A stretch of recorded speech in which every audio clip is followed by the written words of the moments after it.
Muhoozi weeyita ki? Who the hell do you think you are? Yes, mawulire ge tulina essaawa zino era nga wenjogerera ebintu byongedde okubeera nga byonooneka oluvannyuma lwa omusajja amanyiddwa nga Alhaji Elias Lukwago okubeera nga yawambibwa bwe yamala okuwambibwa n'atwalibwa mu basement eri gye mujjukira obulungi ewaatwalibwa abantu nga Edi Mutwe n'abantu abalala bazze nga bawambibwa. Kaakati nno oluvannyuma lwa bino byonna okubeera nga byabaddewo abantu bangi bavuddeyo ne boogera ebigambo biyitirivu nnyo era nga n'owekitiibwa ennyo Honorable Joel Ssenyonyi ono nno nga yakulira oludda oluvuganya mu Parliament bw'atyo yavuddeyo butereevu n'ayambali ya General Muhoozi Kainerugaba era nga bawulidde mu katambi kaffe mu ntandikwa ey'olunaku olwaleero. Wabula bino ebigambo bya Honorable Joel Ssenyonyi ampuliza tebyakomye bukomi wano byatuuse mu matuga omusajja amanyikiddwa nga General Muhoozi Kainerugaba. Kaakati nno ampuliriza ono nga azzeemu okubeera nga asitula omuliro. Ono ategeeza naga nti Joel Ssenyonyi nawe tolina kyoli nga kitegeeza nti essaawa yonna oba oli awo naye yandimwambali. Ejjuga nti General Muhoozi Kainerugaba azze awooninga abantu bangi ab'enjawulo wabula ng'era abamu ku bo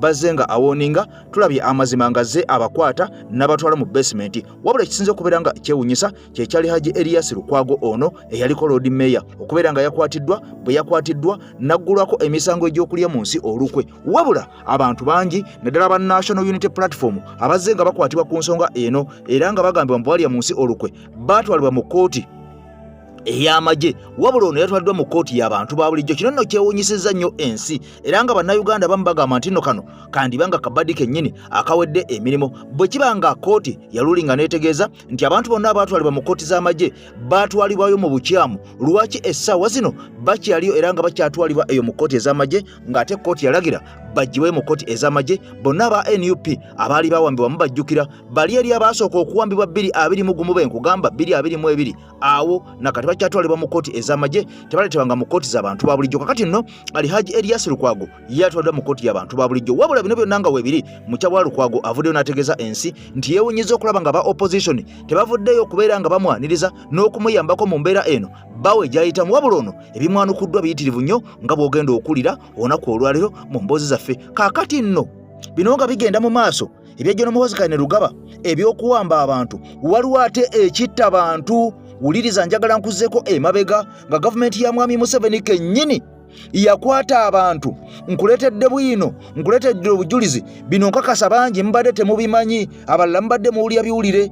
Amagye ga UPDF nga gayitibwa aga NRA National Resistance Army bakwata abantu. Bwe bamala okukwata abantu ne batandika okubatirimbula omu ku omu. Bano basooka okubasiba okumala ennaku 3 nga tebabawa yadde ekyokulya yadde ekyokunywa. Kaakati bano ne babatirimbula bonna oluvannyuma ne babakumako omuliro. Ngenda bikuba byetugenda mu kati. Wabula Hajati Nakalembe omukyalo omusomi w'edduwa ono mwettanire nnyo mu mbeera ekalubye embeera ng'ekalubye. Kansooke nkutwala eno tukomewo. Emboozi n'erunaku olwaleero tugenda kutunuulira abantu 69 abafiira mu kigali kya train mu kitundu ekyamukula mu disitulikiti y'Engora. Ebiseera ebyo nga yali eyitibwa Kumi disitulikiti. Ennaku z'omwezi 11 Julayi wa 1999 abantu 69 baafa ekiziiro oteekako n'enjala ku Okulungo Railway Station mu kitundu ekyamukula Ngora disitulikiti eyali eyitibwa Kumi. Bano baali babagalidde mu kigali kya train okumala ennaku 3 nga tebabawadde kyakulya yadde ekyokunywa. Abagenzi bano be bamu ku bantu abaali bawerera ddala 280 abaali bakwatiddwa nga bateeberezebwa okubeera aba Uganda People's Army era nga b'ebyokwerinda be babakwata mu kikeekweto ekyatandika ng'ennaku z'omwezi 5 ogw'omusanvu 1989 mu magombololo okwali Kapil teekako ne Mukula. Abayekera ba Uganda People's Army bali basinzira mu kitundutundu eky'Etteso bwe batyo nga balwanyisa gavumenti ya National Resistance Movement. Wabula kigambibwa nti bino byonna okubeerawo kyava ku bakalamojja abaali babba ente z'abantu bano mu kitundu eky'Etteso. Kyokka nga oluvannyuma beegattibwako abamu ku b'amagye ga NRA abaali baasiwuuka empisa okutugomya abantu mu kitundu ekyo eky'Etteso. Kino kye kyaleetera abantu mu kitundu kino okubeera nga nabo batandika okwerwanako. Mu ntandikwa abantu mu kitundu kino eky'Etteso baali bakozesa majjambi yateekako n'amafumu kyokka oluvannyuma nga baafuna emmundu. NRA nga yakatuuka mu kitundu eky'Etteso mu February wa 1986 nga bamaze okuwamba Kampala mu January w'omwaka ogwo gwe gumu abantu mu bitundu ebyo baabaaniriza bulungi.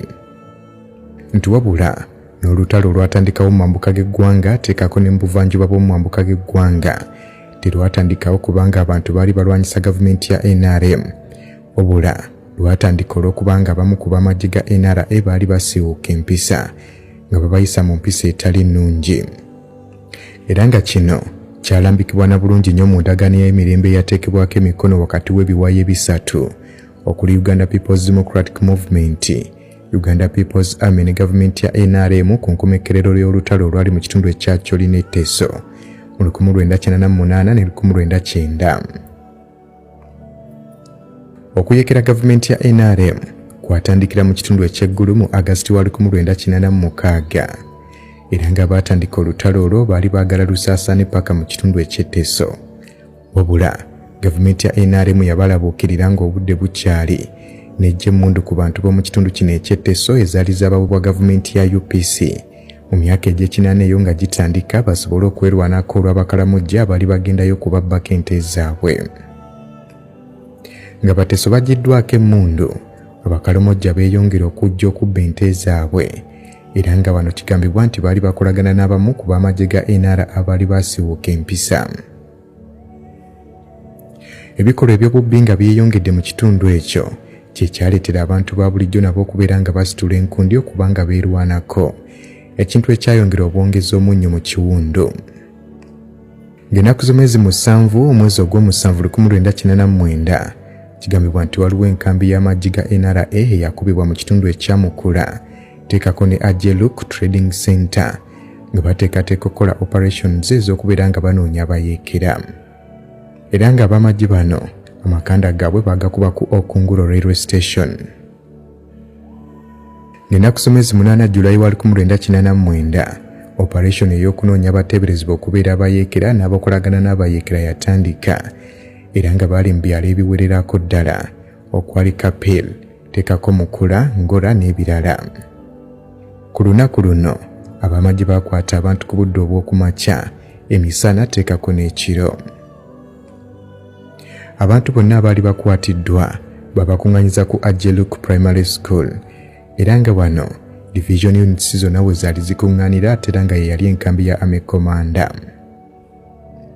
Bano nga bali wano batandika okubeera nga basosolamu abantu bano abateeberezebwa okubeera abayeekera n'abatali era nga ku bimu ku bye baali basinziira okubeera nga basosolamu abateeberezebwa okubeera abayeekera baatunula ku magulu balaba oba nga kuliko maaka za gambuutusi oba okutunula ku bibegabega okulaba oba kuliko maaka omusipi gw'emmundu we guyita okubatulugunya teekako n'ebirala. Nga bamaze okubasosolamu be baasigaza ng'abawambe bwe batyo babatwala ku Okulungo Railway Station nga wano waliwo akatemerero ka kilomita eziwerera ddala 4 okuva ku Ajeluk Primary School. Bano nga batuuse be baali bazze nabo babagatta ku basibe abalala ng'omuwendo gw'abantu kati gwaliyo mu 300. Muno walimu abasibe abasajja, abakyala teekako n'abaana abato nga bano baali baggiddwa mu bitundu okwali Mukula, Orisai, Opegei, Odurati, Okuboyi, Okwangami teekako n'ebirala. Olwo ng'ennaku z'omwezi 11 Julayi wa 1989 bataliyoni ya NRA ey'e16 yali eyitibwa Piripiri yakaka abamu ku bakwate bano nga basajja bawera 120 ne babayingiza mu kyana kya training. Bano baali babateebereza okubeera nti be bakolagana n'abayeekera okulwanyisa gavumenti ya NRA. Mu kigali kino mwe babaggalira tewaliwo yadde abayita empewo gye bayinza okubeera nga bassa nga bano babaggaliramu essaawa ezaawera 4 ne balyoka babatta. Mu kaseera nga tebannabatta waliwo ow'amagye wa NRA yakuma omuliro okumpi n'ekigaali kino, ekintu ekyayongera ebbugumu munda mu kigaali abantu mwe baali ne baziira. Mu kubatta abantu 69 bo baali bamaze okufa ate nga 47 be bakyalina obulamu. Era bwe bati abantu 69 bano baziikibwa mu ntaana emu. Ng'ennaku z'omwezi 7 Julayi wa 1989 wakati mu kulwanagana mu kitundu kino kigambibwa nti waliwo ambush eyakolebwa ku luguudo lwa Soroti okudda Moroto era okukakkana nga bayeekera 4 teekako n'ab'amagye 2 aba NRA nga bafiiriddemu. era mu biseera bye bimu okulira na Camp Swahili NRA Operational Commander mu kaseera ako nga Major Nelson Katalaga yakubwamu ebyasiro okukakana nga bamagye babiri bafudde. Kino kyaleetera abamagye ga NRA okwongeramu obukambwe okulwanyisa abayeekera bano era ng'omuyiggo gwabwe kigambibwa nti gwatwalira ddala ennaku 40. Kino kyaleetera abamagye ga NRA okwongeramu obukambwe mu kukola ebikwekweto byabwe era nga muno baakwatiramu abantu ba bulijjo nga tebaakoma bukumi ku kubatulugunya wabula nga bangi baafiirwa n'ebintu byabwe era nga abamu ku baafiirwa ebintu byabwe yayitibwa Eriochi ono yali RC3 chairman w'esserere. Kigambibwa nti ono yakwatibwa abamagye ne bamukuba olw'okuba yali aganye okubawa akagaali ke baali bamusabye. Weekly Topic Newspaper obw'ennaku z'omwezi nga 26 Julayi 1989 yategeeza nti operation nga tennatandika. Soroti District Administrator oba muyite RDC w'ebiseera ebyo James Magode Ikuya tekako ne NRA officer Lieutenant Colonel J. Oketa bakuba olukuŋŋaana ku Soroti Sports Ground ne boogerako eri abantu era nti mu lukuŋŋaana luno Magode Ikuya yategeeza abantu nti balina okulekerawo okuwagira abayeekera era tewali muntu yenna yaligenze maaso na kwongera muliro mu lutalo. Yabategeeza nti singa olutalo lubalukawo tebagenda kubala bugaali bwe bafiiriddwa wabula bajja kubala bantu abanaabeera balufiiriddemu. Kyokka omu ku baafande mu kaseera ako nga yali Kadogo nga yenyigira mu operation zino ezaaviirako abantu 69 okufa. Yategeeza nti olunaku lumu abayeekera baabalumba nga mu kubalumba baabayisiza ddala bubi nga n'ebintu byabwe bingi baabitwala mu kitundu ekyo eky'Ekkumi.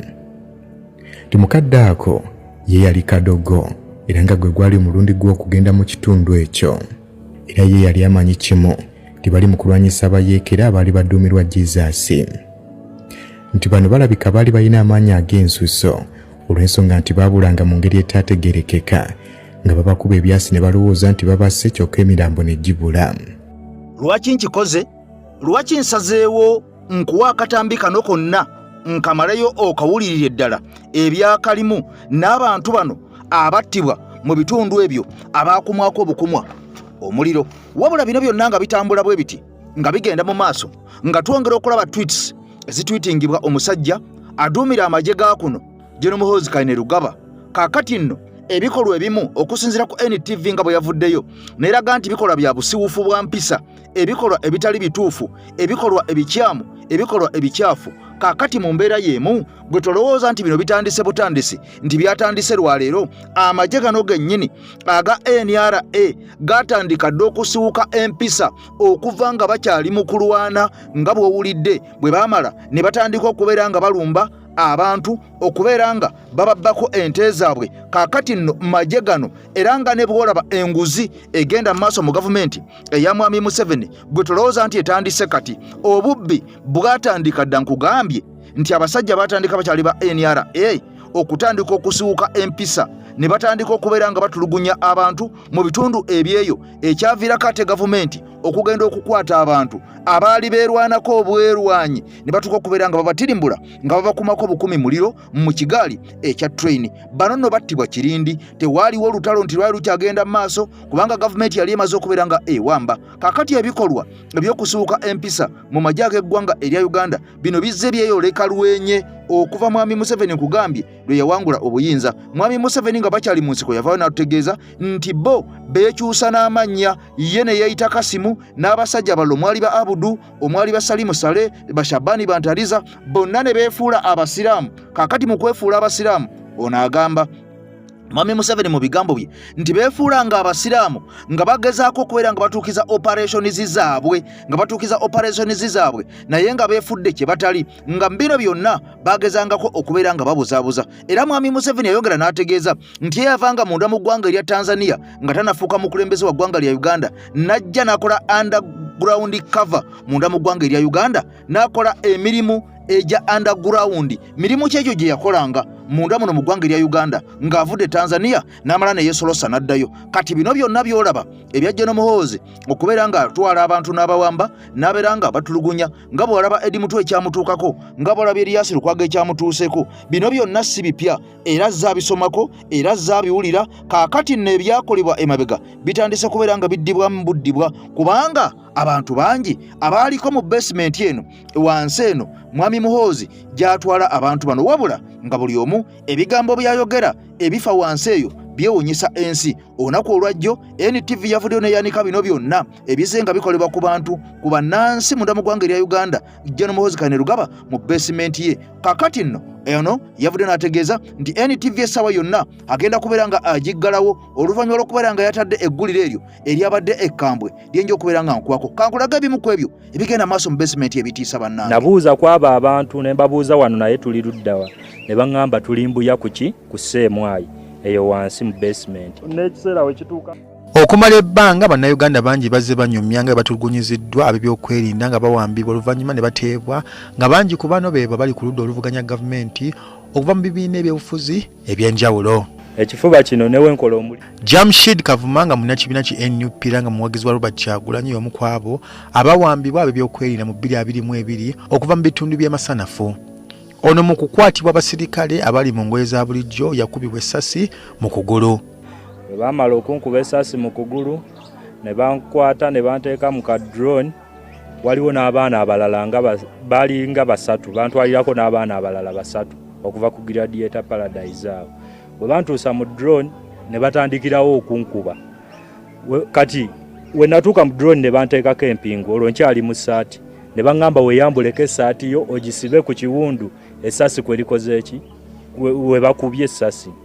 Ne mbagamba kati najjamu ntya essaati ng'ate olwedde munsibye, ne baŋŋamba gijjeemu eno we bakuba. Musajja n'ankuba omugere mu kifuba wano, eno omulala wakuba ku mutwe. Nti nga bamaze okumutuusa mu kifo gye bali bagenda okumukuumira bamutuusiza wa musawo eyamukolako ekiwundu ky'essasi, era wano we yasobola okubuuliza ku be yasangayo ebikwata ku kifo kye balimu.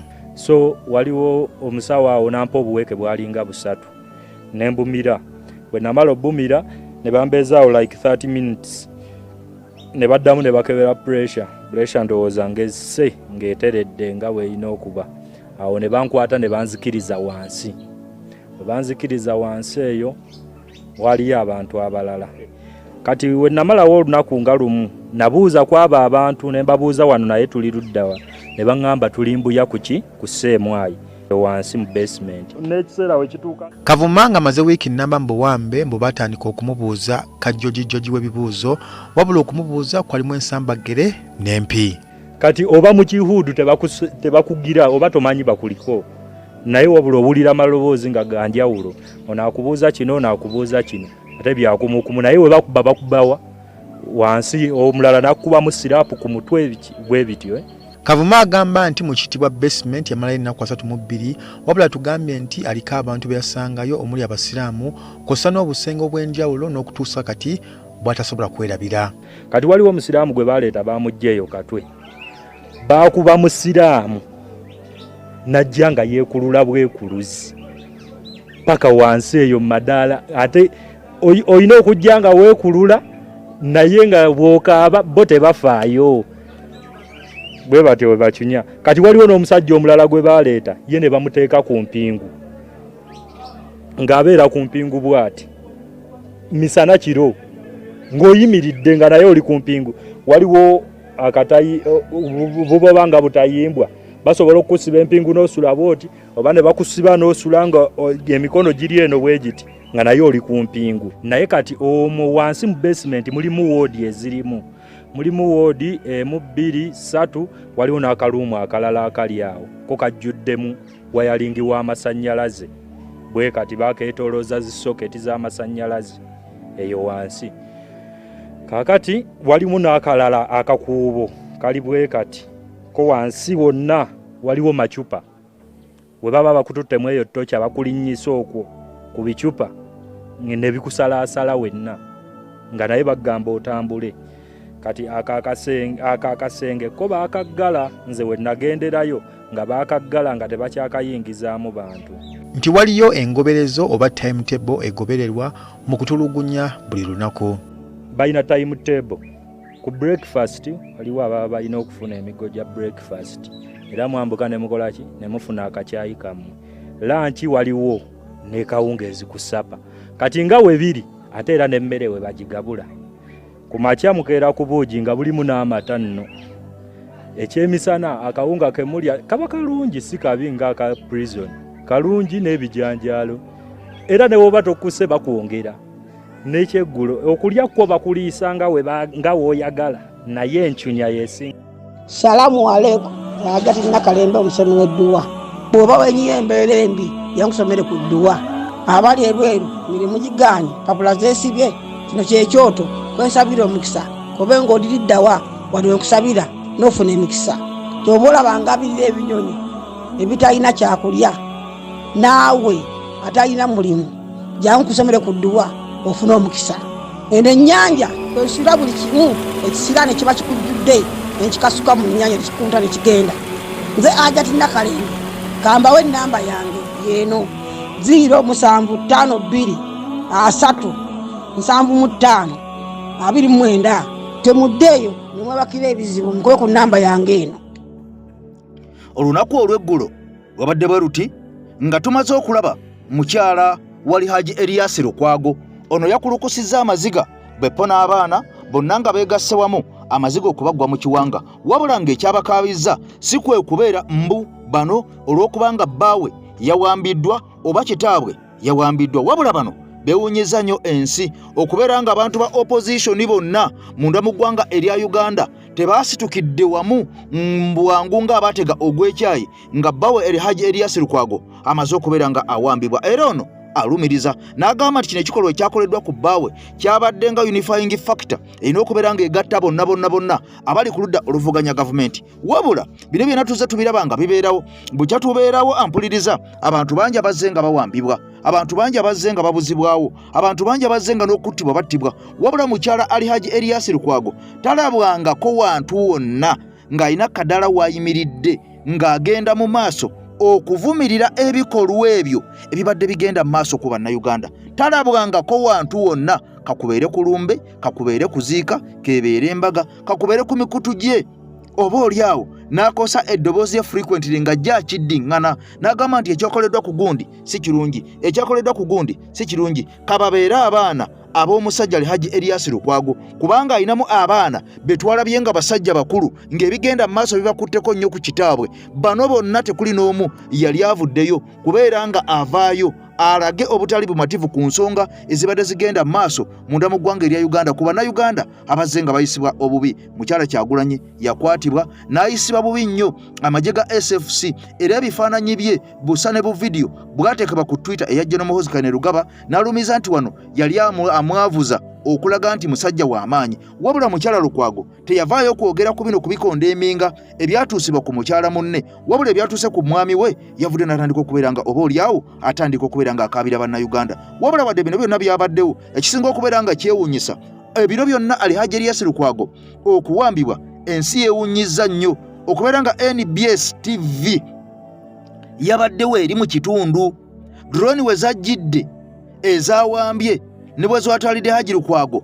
NBS yabaddewo eri abaffe twebuuza omuntu gwe bagwiridde obugwizi ne bawamba muwambe abasajja bano ab'amawulire aba NBS ani yabategeezezzaako nabaga tugenda kuwamba omusajja mujje mubeerewo. Era footage yenna twamulabye nga kamera ezimufulumya oba stories eza breakingiddwa NBS TV. Wabula ng'ekyewuunyisa nti stories zino zandibadde ziri oba oliawo ku kamera ezawaka security camera nga mawulire gano kwe tugalabira nga Lukwago bamuwamba nga drone ziyitawo nga zimutwala. Naye NBS yasose nejja nemujjako ne interview ng'ali mu makaage ne bamunnyonnyola kino nakiri n'abanyonnyola basajja bazze.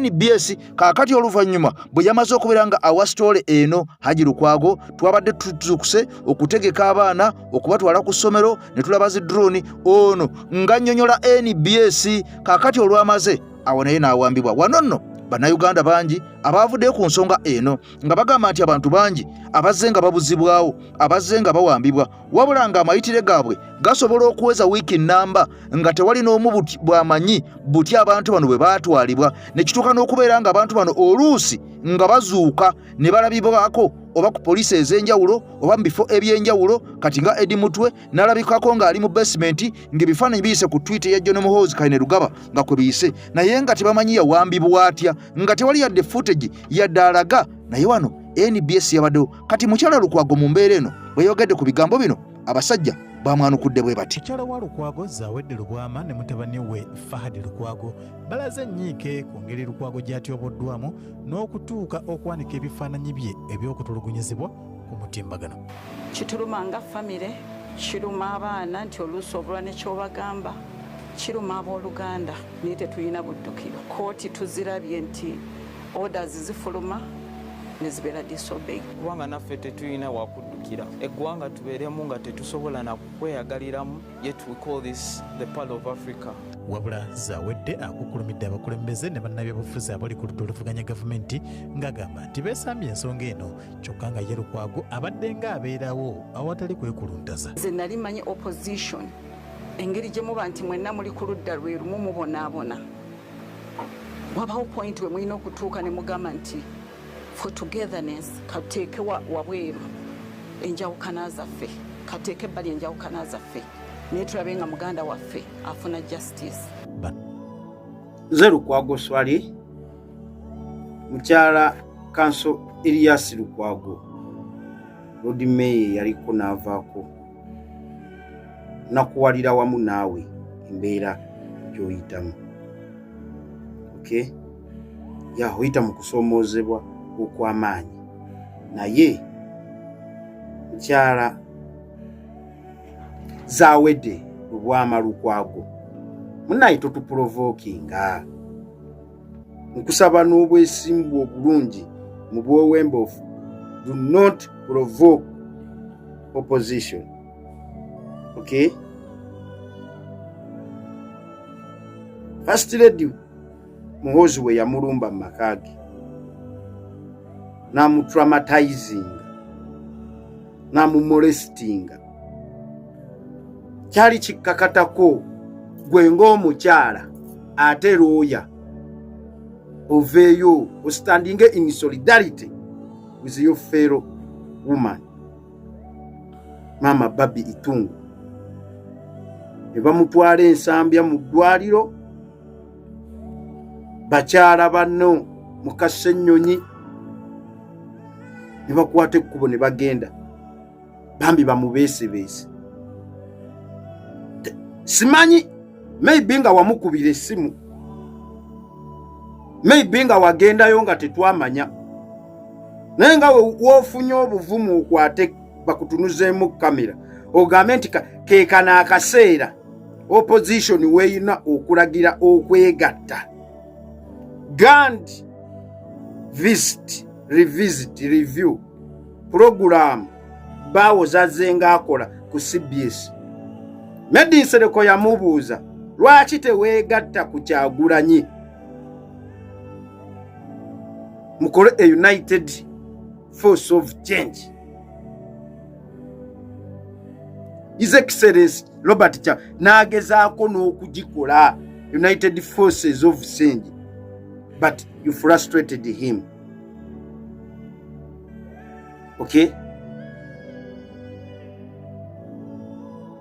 Essaawa zino we bakwata Eddie Mutwe ne bamutwala ne bamuyisa mu mbeera y'emu, baawonga looya kyali kimukakatako ate nga abadde key player mu opposition politics okuvaayo akwatagane ne mukulu munne His Excellency Robert Kyagulanyi balabe how to overcome that impasse. Your husband was nowhere to be seen. Yali nowhere. Nebyo ebya Segirinya ne Sewanyano byeteekamu baali bazanyiramu politics waabwe wa deception. Are you with me, mama? Mukyala munno tewagenda ko wakawe kamera tezakulaba tewagendako ku ddwaliro simanyi oba wamukubira n'essimu naye mu kampu mu National Unity Platform teri yakwata kamera n'avaayo bannange ab'opposition bannaffe nga musirise nga temuleyizinze maloboozi gammwe ku kya Museveni mutabani we okutulugonya mukyala wa His Excellency Robert Kyagulanyi Ssentamu Bobi Wine. Twerwanira entalo zaffe mulekere ngaawo tuteeka mu bitalo byammwe bino ebya deception, politics of deception. Buli bakama bammwe kuba tukimanyi baawo akubuulira amazima nti abadde akolera ba Museveni, akubuulira amazima. Bamubuuza lwaki teyeegatta ku Kyagulanyi. Medi Nsereko Ssebulyo n'amugamba nze simala Medi omanyi nze simala galinnyira buli kize. Naffe oyagala ate you are lucky nti ye is a diplomat, tayinange envy, tayina ego, ate teyeegulumiza mbu ye yasoma ye mugagga nga bbaawo wabadde n'akabinja ke akabaseggona bampuuga bannamboze kabadde nga keegulumiza simanyi ssuubi akabinja ka akasuubi nga buli ajja kaba kaagala azinire ku ntolize. Ekyo Kyagulanyi akimenyeewo. Bakola ku His Excellency Robert Kyagulanyi effujjo eggulu. Mwenna mwasirika teri yanyega ne batabula omuggo ne bakubba abaana n'abawagizi be ne bakubba omusajja emiggo. Weyaweyayo Olivia Lutaya mukyala munno njagala oleteyo akatambi konna mukyala Elias Lukwago ng'ogamba but Olivia Lutaya political prisoner, she's your fellow woman.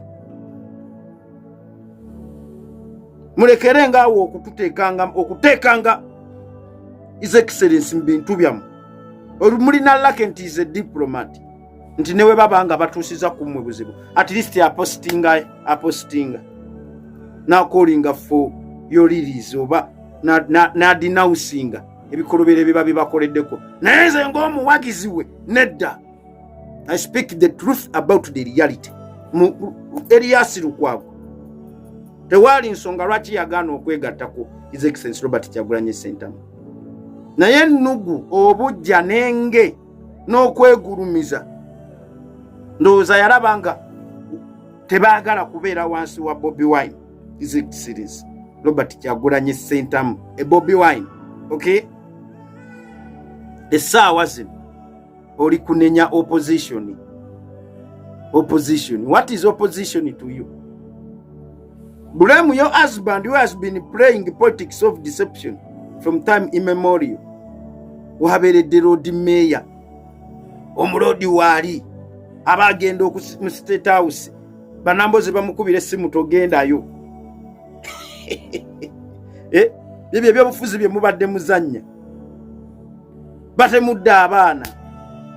Omubaka mukyala munno Honorable Ellen twakamuziika ne kukuziika tewalinnyayo mukyala Elias Lukwago. Ebyo ebintu bye byali soso tugatta mu kufanga okwo twaligambye wadde Salimu Salatu kozesa tunafuya opposition naye ate NUP efuuliddwa omubaka ffenna katugende tuziike. Okwetaba mu bintu ng'ebyo byebintu ebisobola okugalvanizinga opposition unity. Naye gwe bbaawo akwataganye na oyo Besigye tumumanyi kato Museveni waswa. Tusobola kuŋŋamba nti yali political commissar wa Museveni ajja amuvuganye. Kino kisoboka. Dictators create their own opposition. Mumwasalawo kutulaga bukyayi kutuvumirira mwefudde nti muli bagezi ate mmwe balooya.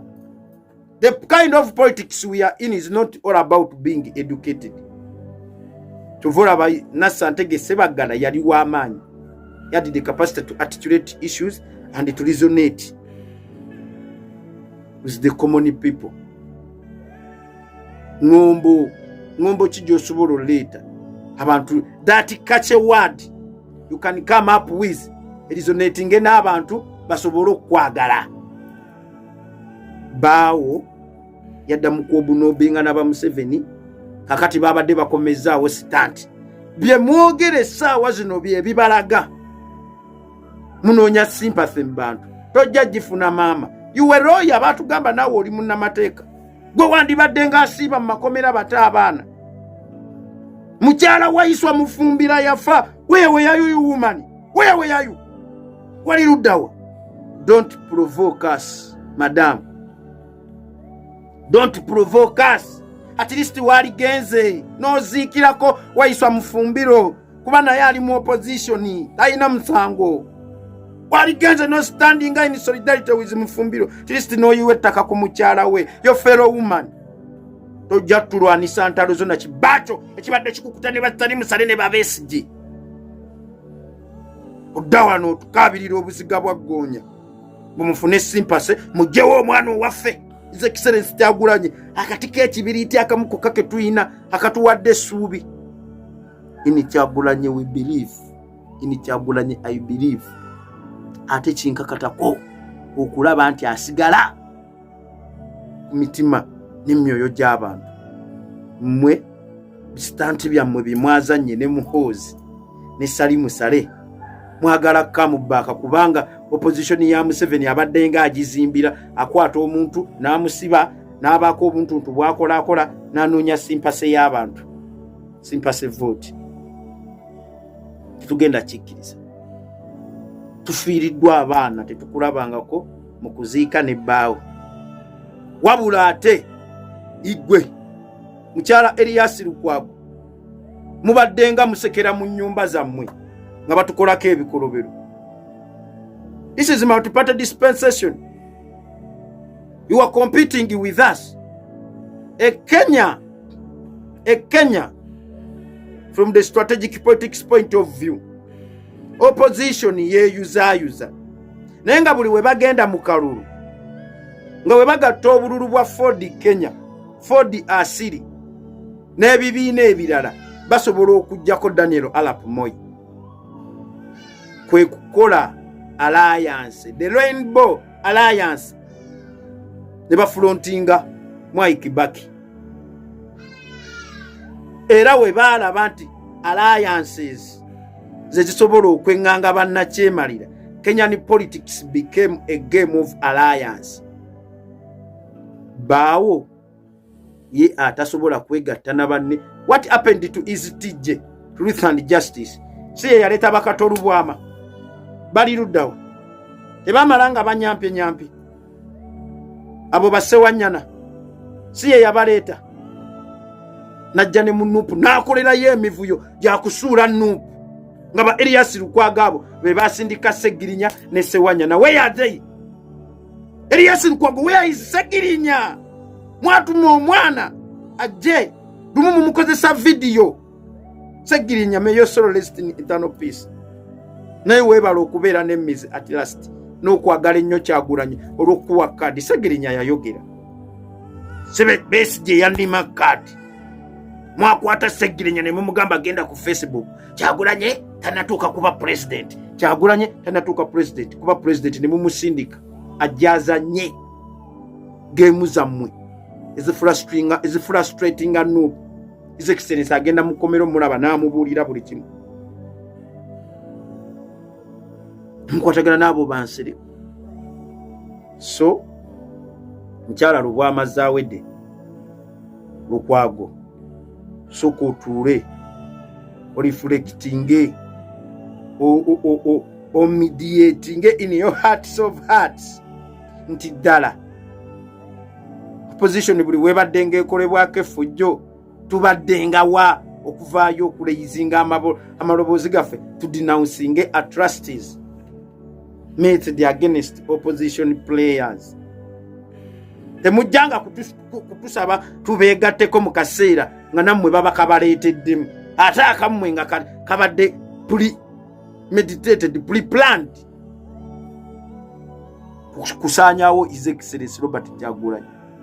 Nze sigenda kwekkirizanya n'abantu nga mmwe nja kuboogera omulimu gwe nnyina nga nze gwe mmanyi gwe nsobola okukola kulaba nti Kyagulanyi asigala nga mulamu Kyagulanyi asigala nga awa Abannayuganda essuubi nga tabaweebuula nga we mubaweebudde. Kyagulanyi gwe muliko waba alinaffe atugamba gwe Lukwago you can be a president.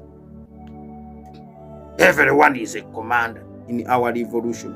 Revolution terina appointed commander. Naye baawo baseggona ffe balina okukulembera, ffe abalina okukulembera. Era abaana bangi bawanzeeko eddusu kati ba MP bakulembeze. Katasof Kyagulanyi is a kingmaker. Okay, is filthy rich. Odinga kati wa Africa aliwo. Odinga yasibanga mu Kibera ninga ayina sente. Bobi Wine aletedde abasajja bano ogenda mu ghetto. Nini bye bakolayo tebigatta. Kuba kiri kiba mutima. Bondi gyayina n'abantu tebannagituukako kuba bo babikola mbu bajjewo support base, but all in vain. So Mukyala Erias Lukwago, talk to your husband to refrain from being used by the state to fight the person of His Excellency Robert Kyagulanyi Ssentamu. Kubanga this is politics unusual. Si ono wammwe Besigye. Nze Lukwago Swali on Mr. Lukwago Swali live show where your credibility matters. Okay? We focus more in the geopolitical tensions of the Great Lakes region. So, Abannayuganda nsaba tubeere bagezigezi ng'obwana bw'enkofu. Bano abasajja tubabulirewo from day one nti muzenga mukolera Museveni. Oyo Besigye oyo ye yaleeta Museveni's life presidency. Era banne bazze bakimulangira awo 1989 n'agamba Museveni agira afuga. Yali architecture was no local government ne Mugisha Muntu ne bidanditsali. Museveni mwabbira obululu. Yali avuddeyo ko n'abyabya. Abo naba Erias Lukwago badde nga bakolera Museveni era bamukolera. Era ekyo kistanti kye bakoze omuwamba badde baagala afune sympathy naye kyakoze Bakalash. Nze Lukwago Swali. So Mukyala Erias Lukwago yogera na bbaawo begatte ku nkyukakyuka ezaddala. Si bino ebyokuzanya politics of deception in a way of helping Museveni to consolidate himself within power. Okay? His Excellency yakutte our domestic advocacy n'agitwala ku global table. Baawo kyabadde tasobola ne Besigye. Okay? Odinga newe yamutwala mu bazungu eyo era yabeefuulira. Odinga n'akyawa Besigye oyo. Ababadde batakimanyira Odinga yafa tayagala Besigye. So temudda mutuzanya ebyo bya kisiru. Bw'obanga obadde to standing in solidarity with us mu kuziika abaana Mama First Lady we bamukolako ebintu by'ekitujju oba tewakola any statement denouncing such atrocities like an envelope. Ate mugenda fiira mu muviyamu. Mwabadde mweteeseteese musinzidde. Se Mujunganda n'asinziira eri Muhoozi ne Erias ne bakola obubadi bwabwe. Kandiba akabadi baby akabadi kyokka n'otufera mutufeze nnyo kafika tubikwase Kyagulanyi. So mu ngeri ye muganda wange ampuliriza Hajati Nakalembe omusomi w'eddwaliro nakugamba nti tomwerabiranga Mama Switzerland nkutumiddeko nnyo beppo n'abantu mwenna abatambula n'omukutu gwa AKTV Media Uganda. Mwebale kutambula na nsonga, mwebale kugoberera, mwebale kubeerayo nga oba oliawo ensonga mugigoberera ezigenda maaso munda mu ggwanga erya Uganda. Bino nno byabeereddewo ebya Haji Erias Lukwago eyaliko meya ng'atwalibwa mu basement ate oluvannyuma gye yaggiddwa n'atwalibwa ekira police station kati ate gye yaggiddwa n'atwalibwa emakindi mu kooti ono n'alayiningibwa mu maaso g'omulamuzi era naggulwako emisango gy'okulya mu nsi olukwe n'okwekubana n'abo abaali baagala okutta General Yoweri Kaguta Museveni n'amanya ebigambo nga bino n'afundikira nga asirise kakati nno naggulwako emisango bw'atyo n'aggattibwa ku fayiro ey'abasajja bano. Wabula bino byonna nga bigenda mu maaso waliwo ekirala ekyabadde kigenda mu maaso.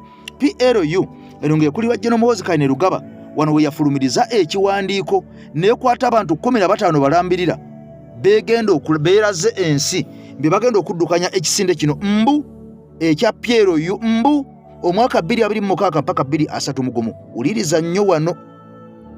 Uliriza nnyo wano Pierre yu okutandika okukwata abantu bano okubalonda nebaza mu bifo ebyenjawulo nebaako bye yasudde byongedde ebibuuzo eri bannayuganda abagenda mu maaso n'okutunulira ensonga n'okumanya biki ebitambula mu maaso mu ggwanga lyabwe.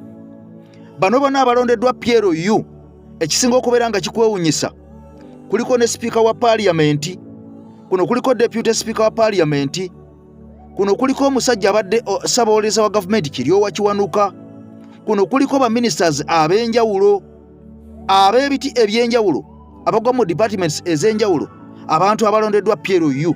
Era ng'ekyebuuzibwa bwe kiba nga ekisinde kya Pierre yu kiriwo okubeera nga kirwanyisa byonna ebigenda mu maaso mu gavumenti ya General Kaguta Museveni, era nga bagamba abamu abaliyo nga bavumirira ebigenda mu maaso kati nga omusajja amanyiddwa nga Honorable David Kabanda bwe twamulabye ku TV ng'avumirira ebikolwa eby'okuwamba bannansi, wabula ng'ate abawamba bannansi ye mukama we General Muhoozi Kainerugaba, era naye yavuddeyo ne yeewaana ku Twitter ye ng'alaga nti yeewambye Alhaji Erias Lukwago n'abantu abalala bangi nnyo baasubiza okuwamba oli Bassemujju Nganda n'abantu ab'ekiko erigwa mu eryo. Kaakati nno ono ng'avumirira bino, wabula saagala weerabire ono yaggiddwako obuvunaanyizibwa bwa Ssaabawandiisi mu kisinde kino ekya Pierre yu. Kaakati ng'okuggyibwako obuvunaanyizibwa buno kimufuula okubeera freelancer okuvumirira buli kimu ekigenda mu maaso ekikolebwa, wabula ng'ate ono akugamba awagira General Muhoozi. Ekyebuuzibwa ekisinde kino okulonda abantu bano bonna abali mu gavumenti bwennyini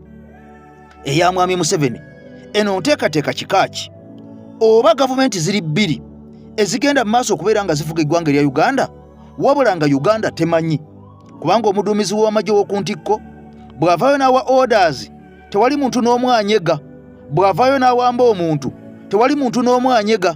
Kabeere General Kaguta Museveni gwe tugamba nti ye pulezidenti essaawa zino ali mu ntebe, General Muhoozi Kainerugaba bw'avaayo n'abaako kyakoze, Mwami Museveni tabaako kyanyega yadde okukolola yadde okubeerako kyateesa ku nsonga eyo. Kati ng'eyekiwamba abantu ezzenga eddiriŋŋana emirundi n'emirundi, era nga bwe bamala okuwambibwa General Muhoozi ateeka ku Twitter ye n'ategeeza ensi oyo nze muwambye. Kakati Lukwago yakafuka emirundi bwe giti. Bino byonna ebigenda maaso okuweebuula abantu n'okutatana ekitiibwa eky'amagye ag'eggwanga erya Uganda. Mwami Museveni tavaayo kubaako kyanyega ku nsonga zino. Abaffe twebuuza ddala General Museveni yakyali mu ntebe atufuga munda mu ggwanga erya Uganda, oba naye kennyini musajja wattu waali awo naye nga oba oli awo bamuyambako okubeera nga batufuga, kubanga babanga alonda kabineti ate kabineti gye yalonda neerondebwa ekisinde ekirala ekya CDF, ate nga CDF alina byakola bingi ebirumya bannansi ebirumya bannayuganda, ate Mwami Museveni natabaako kyanyega. Abaffe twebuuza ani akulembera eggwanga lino, ani atwala eggwanga lino? Kakati nno njaga tugende mu nsonga eno owulire ebigambo bino by'obadde tomanyi nti gwe gy'otabadde ng'oli ku bya Lukwago waliwo ekiyisibwawo ekinene ennyo ekisinga n'enjovu. Ampuliriza Bannayuganda, muli ku bintu bya Lukwago, eggwanga ligenda. Abasajja bali mu kyusa buyinza mu magezi temusobola tegeera. Mubadde mukimanyi Mwami Museveni e Uganda awo kati aliwo nga kifaananyi ng'afuga mulala. Wengambira nti ebintu bya Lukwago bino diversion. Abasajja olwakutte Erias Lukwago ne bata posti eno oba posti eno, Bannayuganda temwagigendeddeko. Muli ku Lukwago sima bamututte mu basement. Okwata otya mazima ddala ba ministers abalondebwa mu kibiina ye NRM gavumenti eriko n'obawo obuvunaanyizibwa mu kibiina ekirala ekya Pierre yu. Ekyo mwali mukirabyewa? Kwaba abantu bawadde nga kwe kuli ne sipiika asalirawo eggwanga n'amumyuka. Omusajja alonze kabinenti y'abantu 14 be bano be mulaba wano mwe muli eri ku bya Lukwago. Lukwago gwe basoose okukwata bukya basiba bantu. Ate wengambira nti n'ebintu bya Lukwago bino byadde planned. Lukwago nga bakutte ani eyawadde alaati ku bannamawulire, bakutte drone nga zijja ne bakwata drone nga zifuluma ewuwo. Ani yabawadde alaati bannamawulire n'abatemyako? Footage alaga drone nga zitambula zifuluma ewuwo oba okujja okuwamba yandibadde ava ku kamera z'ewaka, si bannamawulire.